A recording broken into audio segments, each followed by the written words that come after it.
Hi everyone, in this video I'm going to introduce you a few types of charts that you can use to represent or demonstrate your data.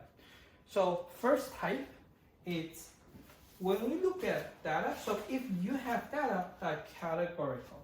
So the first type is categorical data, right? Which means that these data are categories, they're not numbers, they're types, like color, and say whether you're a freshman, like just types and categories. So if we are facing categorical data, we use two types of charts for the purpose of this course. So the first one is bar charts, and then the second one is pie charts. Okay, and under this categorical data with bar charts and pie charts, we're going to first discuss bar charts.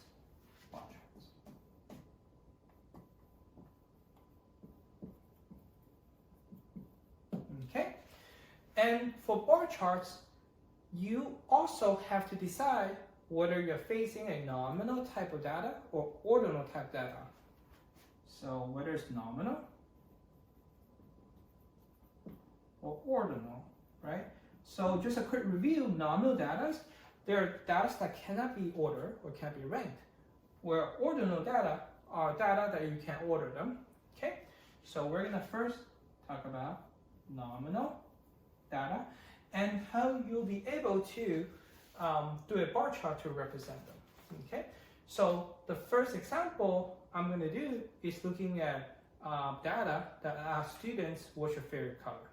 In this case, we have students like blue, yellow, red, and orange, and pink.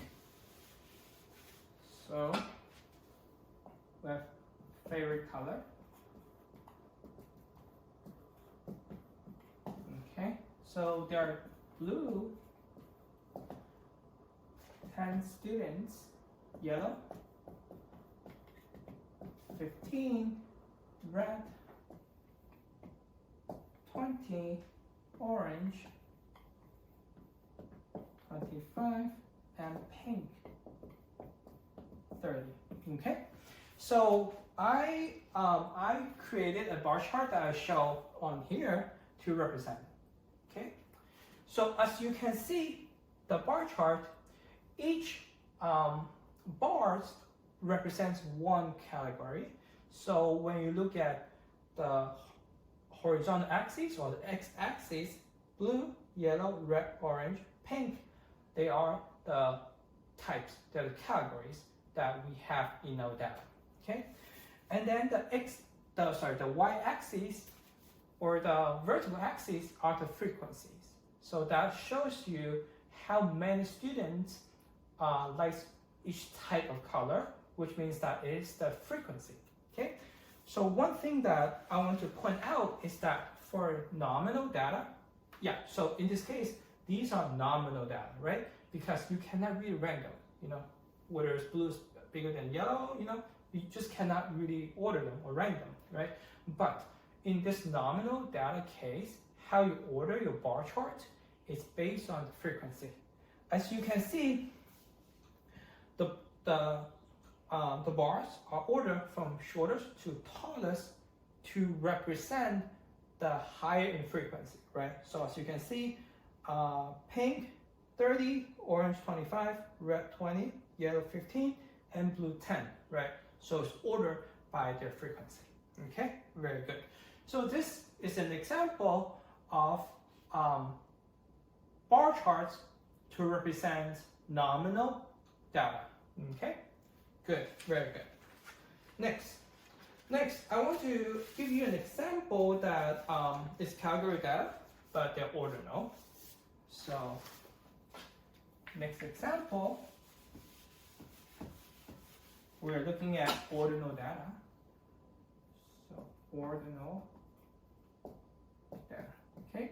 So in this example, I asked a bunch of students and asked them what are the freshmen, sophomore, junior, senior, their class, and whether they live on campus or how many of them live on campus. So in this case, the data is freshmen, right? Sophomores,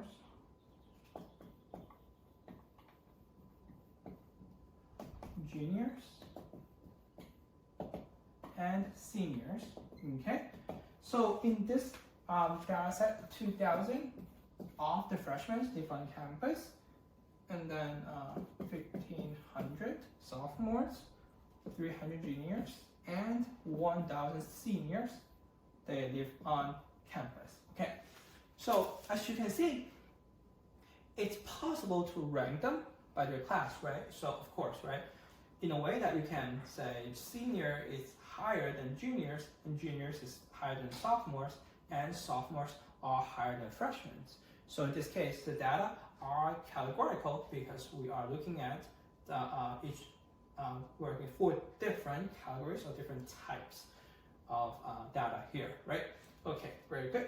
So I created a bar chart for this type of data right here.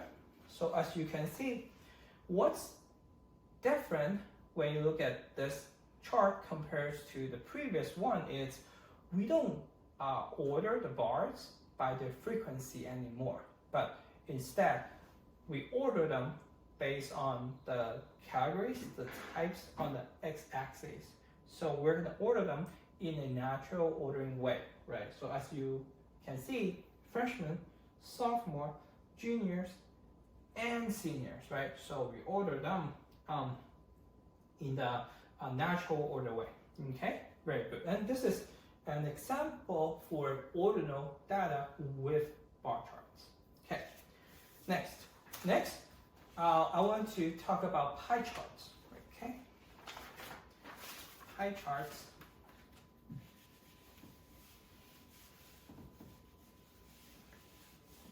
Okay, so we're done with the bar charts. Now we talk about pie charts.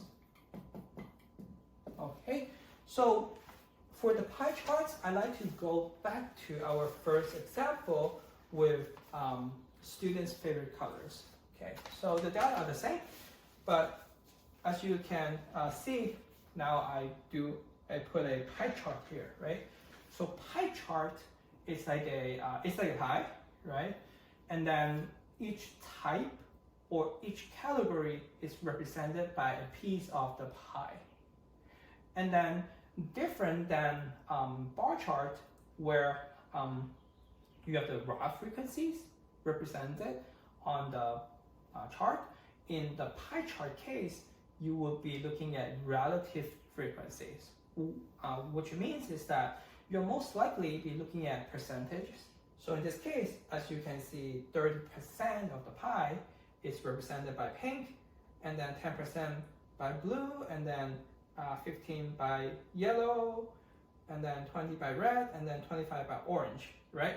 So what it means is that the area of each portion of the pie is represented by the relative frequency of the data in your sample, right? So this is your this is an example of the pie chart that using our previous data.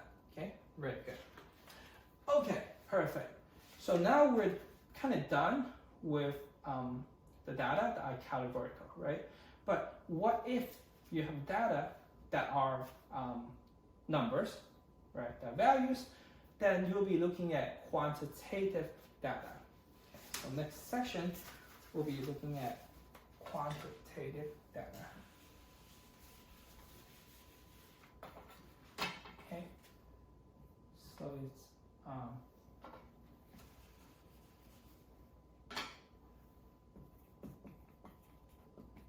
quantitative data. Okay, so quantitative data are the data in numbers. So we're looking at interval data, and ratio data. Okay, so these two types. Okay, so in this case, we'll be using a type of chart or graph that's called histogram. So in this case, we'll be using histogram. Okay, histogram here. good. Now I want to go ahead and give you an example that you see. Okay, cool. So looking at this graph, this histogram here, what I'm representing here. Okay, so I'm representing here is a set of data points that look at the student's weight, say in a class, right? So it's kind of ranging from about 130 pounds to 150 pounds, right? So the x-axis or the horizontal axis, we're looking at the weight, right? The values. Where the y-axis, the vertical axis, are looking at the frequency, right? So in our case, we'll be looking at about 2 students has weight that's in between let's say 131 to 133, right? Okay, cool. So the height is the frequency, and then the width is the value. Okay. So a few things that I want to point out that makes histogram different from the bar charts that we had, right? So one thing is that, as you can see, there's no space between bars in the histogram versus there are spaces between the bars in bar charts. What it means? It means that in histogram, you cannot move the bars around, because how the bars are positioned in histogram are based on the values, where in the bar charts, they're based on the categories, right? So when we kind of think back to the bar charts, by convention, for the nominal variables, we order them by their frequencies. For the ordinal, we order them by the type of categories and the ordering of the categories, okay? But it's okay for you to move them around, which still makes sense. But in the histogram, you cannot move them around, right?